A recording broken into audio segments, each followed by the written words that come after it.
Va ora in onda La chiusura delle borse, realizzato in collaborazione con Il Sussidiario.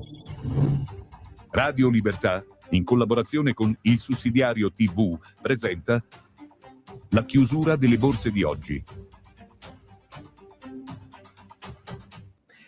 Una buonasera e ben ritrovati, eccoci arrivati all'appuntamento, quello serale, sulla chiusura delle borse che sono in generale rialzo proprio per il recupero dei titoli energetici. Infatti vediamo un segno più indistinto un po' tra tutte le piazze. Partiamo con quella di Milano che registra un più 0,96%, Parigi un più 0,95%, Madrid un punto percentuale tondo in positivo quest'oggi, e poi passiamo alla borsa di Francoforte più 0,65%, Londra la più performante oggi con un più 1,28%, e chiudiamo con l'Eurostoxx a più 0,53%. Questi risultati delle borse europee a fine giornata. Io vi ringrazio per l'attenzione e vi auguro una buona serata.